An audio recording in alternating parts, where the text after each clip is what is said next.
तो है गाइस, आज फिर एक नए वीडियो के साथ में।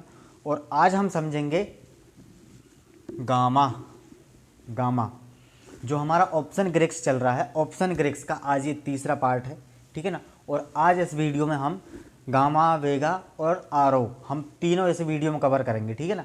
क्योंकि ऐसे अलग अलग वीडियो में क्या है, अभी ये छोटे छोटे पार्ट्स हैं, अभी ये छोटी छोटी चीज़ें हैं, तो इनको हम एक ही वीडियो में तीनों चीज़ समझ लेंगे, ठीक है ना। इसके पहले मैंने डेल्टा का वीडियो डाल चुका हूँ, थीटा का वीडियो डाल चुका हूँ, ठीक है ना। और उसके पहले मैंने जो 12th क्लास का वीडियो डाला हूँ उसमें at the money, in the money, out of the money, ये तीनों चीज़ें समझाया हूँ, ठीक है ना। तो आप सारे वीडियो जाकर के देख लेना। अगर आप मार्केट सीख रहे हो, ट्रेडिंग सीख रहे हो, तो ये सब वीडियो देखना मेरे ज़रूरी है मेरे भाई। अगर ये सभी चीज़ें नहीं देखोगे, ये सब चीज़ें नहीं सीखोगे, आप मार्केट में 1 रुपये नहीं बना सकते, हमेशा लॉस में रहोगे, है ना। तो इन सब चीज़ों को सीखना जरूरी। चलो वीडियो को ज़्यादा टाइम ना लेकर के हम सीधे स्टार्ट करते हैं। तो आज हम बात करते हैं गामा की, ठीक है ना। तो हम क्या देखते हैं कि भाई हमारा जो मार्केट का स्ट्राइक प्राइस है वो है हमारा 20,000 का, ठीक है ना।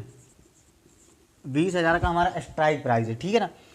तो हम क्या देखते हैं, 20,000 रुपये का स्ट्राइक प्राइस है। अब 20,000 रुपये का स्ट्राइक प्राइस है, ये हमारा क्या हो गया, एट द मनी। और ठीक है, ये एट द मनी हो गया। और आउट ऑफ द मनी क्या होगा, 20,100। ये क्या हो गया हमारा, आउट ऑफ द मनी 20,100। ये क्या हो गया, आउट ऑफ द मनी, है ना। इस चीज़ का वीडियो नहीं देखा, in the money, out of the money, तो जा करके देख लेना, समझ में आ जाएगा सारा कुछ, ठीक है। अब एट द मनी में डेल्टा हमेशा कितना रहता है, आपने अगर डेल्टा का वीडियो नहीं देखा तो जा करके देख लेना। डेल्टा हमेशा कितना होता है, 0.5। आउट ऑफ द मनी में डेल्टा कितना होता है, 0.4, ठीक है, 0.4, ठीक है ना, 0.4। तो आपने क्या खरीदा, एट द मनी कितने में खरीदा, आपने 100 रुपये के प्राइस पे खरीदा, ठीक है ना। 100 रुपये के प्राइस पे खरीदा, और 100 रुपये के प्राइस पे खरीदा, ठीक है ना। 50 का लॉट है, तो आपकी इन्वेस्टमेंट कितनी होती है, 5,000 की, ठीक है ना। 5,000 की इन्वेस्टमेंट होती है, 5,000 की इन्वेस्टमेंट होती है, ठीक है ना। अब आप खरीदते हो out of the money, out of the money खरीदते हो 20,100 का। 20,100 का कितने में है, 80 रुपये में, ठीक है ना, 80 रुपये में है। तो आपने 50 का लॉट खरीदा, ठीक है ना। अब 80 के भाव से 50 का कितना होता है, तो हमारा 80 गुणा 50 करते हैं, तो ये कितना आएगा, 4,000, ठीक है ना। 4,000 के प्राइस पे आपने कितना पैसा लगाया, 4,000 रुपये। अब 4,000 रुपये लगा करके आपने क्या खरीदा, ये वाला प्राइस 21,100, ठीक है ना। कितने के प्राइस में खरीदा, 80 रुपये के प्राइस में। अब मार्केट क्या करता है, 20,100 का ऑप्शन खरीदा, कितने में, 80 रुपये के प्राइस में, ठीक है ना, 80 रुपये के प्राइस में खरीदा। अब ये क्या था हमारा, OTM, ठीक है ना। हमारा ATM क्या था, ATM हमारा था 20,000, 20,000 हमारा था ATM, ठीक है ना। वो था हमारा 100 रुपये के प्राइस में, 100 रुपये प्राइस में था। और ये आउट ऑफ द मनी है, तो ये हमारा 80 रुपये के प्राइस में है, ठीक है ना, 80 रुपये के प्राइस में। अब आप देखते हो कि मार्केट 20,000 से 21,000 पहुँच गया, ठीक है ना। आपके पास में पैसे कम थे, आपने इसको खरीदा, ठीक है ना।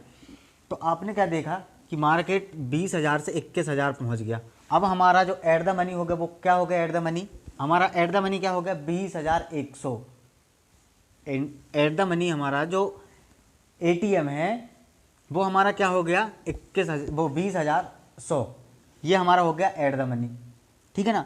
तो आपने पहले बताया था, डेल्टा के वीडियो में बताया था कि एट द मनी का होता है 0.5, ठीक है ना।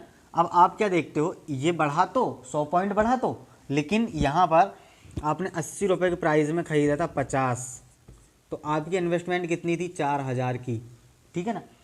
अब ये बढ़ के आ गया, तो इसमें कितना होता है, अब आउट ऑफ द मनी में हमारा डेल्टा कितना होता है, 0.4 गुणा 50, तो हमारा कितना आएगा निकल के, 40, ठीक है ना, 40 आया निकल के। अब हमने कितने के प्राइस में खरीदा था, 80 के प्राइस में, तो 80 के प्राइस में हमारा कितना लगा था, 4,500। 80 के प्राइस में हमारा कितना लगा था, 4,500, नहीं 4,000 रुपये लगा था, ठीक है ना, 4,000 रुपये लगा था। अब वो आपका मार्केट पहुंच गया 21,000 में, आपको कितने का प्रॉफिट हो गया, आपको कितने का प्रॉफिट हो गया, मार्केट कितने पॉइंट आ गया, 100 पॉइंट आ गया। तो आप देखते हो 80 करो, ठीक है ना, गुणा आप 40 करो। 80 के हिसाब से 80 रुपये के प्राइस में आपने 50 निफ्टी में एक लॉट खरीदा, आपकी इन्वेस्टमेंट थी 4000 रुपये, ठीक है ना। अब जल्दी से बताओ डेल्टा कितना रहता आउट ऑफ द मनी में? 0.5। 0.5 के हिसाब से हमने 50 का गुणा करें, हमारा आया 40, ठीक है ना। तो यहाँ पर हम 40 गुणा 50, तो हमारा कितना आया निकल के? 0 और 4 पंचे 20, 2000। तो अब हमने क्या देखा था डेल्टा की वीडियो में, भाई यहाँ पर हमें 2000 का प्रॉफिट है, ठीक है ना। लेकिन अब ये एट द मनी हो गया। एट द मनी में तो 0.5 का रहता है डेल्टा, लेकिन हमारा जो एट द मनी पहुँचने के बाद में भी हमने डेल्टा की वीडियो में देखा था कि हमें 2500 का प्रॉफिट हुआ था, और इसमें हम देख रहे हैं 2000 का प्रॉफिट हो रहा, हमारा 500 का प्रॉफिट कहाँ गया? तो आपने वहाँ पर क्या खरीदा था? एट द मनी, और एट द मनी में कितना होता है? 0.5। आपने यहाँ पर क्या खरीदा? Out of the money. Out of the money में कितना होता है? 0.4, ठीक है ना, 0.4 होता है। तो अब ये पहुँच गया स्ट्राइक प्राइस में, मार्केट पहुँच गया 20,100, ठीक है ना, 20,100 में पहुँच गया। तो अब इसका होना चाहिए डेल्टा 0.5, ठीक है ना। लेकिन हमारा जो प्रॉफिट है वो पहुँचा 2000 रुपये, हमारा 2500 क्यों नहीं पहुँचा? तो यहाँ से जो 10 रुपये निकला है ना, वो जो 10 रुपये निकला है, यहाँ पर हमारा जो 0.4 की जगह में, वो 0.5 की जगह में 0.4 हो गया। यहाँ से जो 10 रुपये माइनस हुआ ना, वो है गामा। जो हमारा 10 रुपये माइनस हुआ ना, वो है हमारा गामा, ठीक। ये ऐसे आता है, गामा ऐसे आता है भाई मेरे। गामा ये मैथमेटिक्स है, इसीलिए मैंने इसके अलग अलग पार्ट्स बनाया हूँ, अलग अलग समझाया हूँ, ठीक है ना।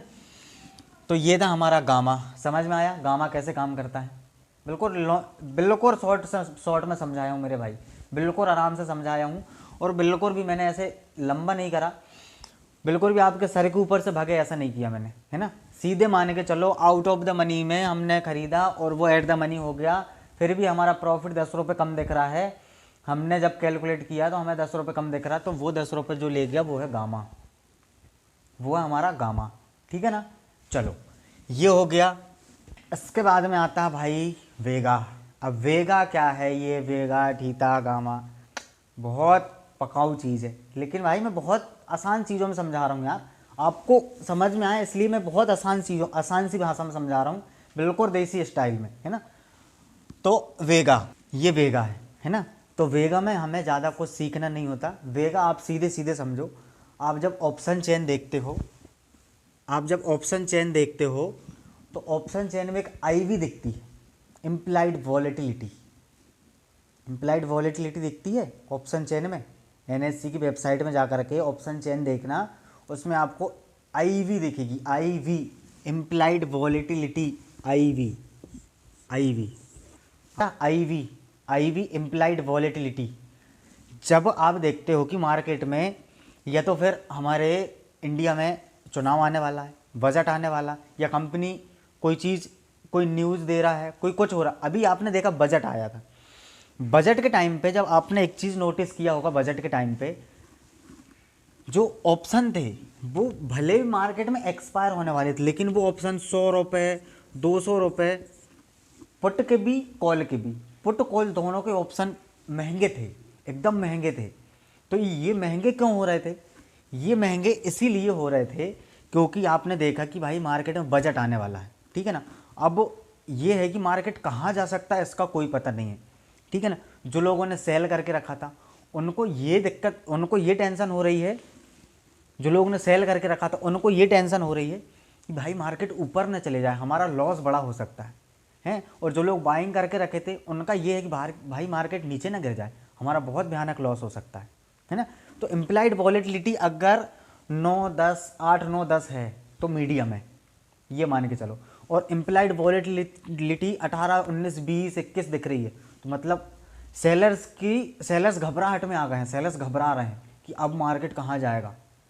तो ये हमेशा हमें बाइंग वालों को, बायर्सों को सपोर्ट करता है। वेगा हमेशा बायर्स को सपोर्ट करता है ना। ये लेके चलो। तो आई भी दिख रहा है आपको 20, 25, 21, 22, 20 दिख रहा है। तो ये समझ लो कि सेलर्स घबरा रहे हैं कि मार्केट में कुछ होने वाला है, और हमेशा वहाँ पर प्रीमियम जो होता है महंगा हो जाता है, महंगा हो जाता। अभी आपने जब ये देखा बजट आया था तब कि प्रीमियम बहुत महंगा हो रहा था, एक्सपायरी के दिन भी निफ्टी का प्रीमियम बहुत था। तो ये क्यों था? सेलर्स घबरा गए थे कि मार्केट कहाँ जा रहा, मार्केट कहाँ जा रहा, और उन्होंने क्या चाहा, भाई हमारे पास में जो 100 रुपये के प्राइस में डला हुआ, अब हम इसको 120 में बेचेंगे, 120 में बेचेंगे, जिसको चाहिए लेगा, है ना। बाइंग वाले ने भी क्या करा था, 120 रुपये का प्राइस रख दिया सौरभ वाले को, तो उन्होंने भी यही सोचा था कि हम इसको 120 रुपये में देंगे। मतलब घबरा गए थे, वो घबरा गए थे कि मार्केट कहाँ जाएगा, इसीलिए उन्होंने प्राइस बढ़ा दिया था। तो आप सीधे से समझो, ऑप्शन चेन में जाकर के आई भी देख लो, जो प्रीमियम बढ़ता है ना, जो प्रीमियम बढ़ता है, जो प्रीमियम आप देखते हो फ्राइडे के दिन अच्छा खासा महंगा प्रीमियम है, वो वेगा करता है ना, वेगा करता है। तो इसलिए वेगा को आप सीधे समझो, प्रीमियम का बढ़ना ये वेगा है, और वेगा हमेशा बायर्सों के साथ में होता है, ठीक है ना, ठीक है वेगा। इसके बाद में हमारा लास्ट बचता है आरओ,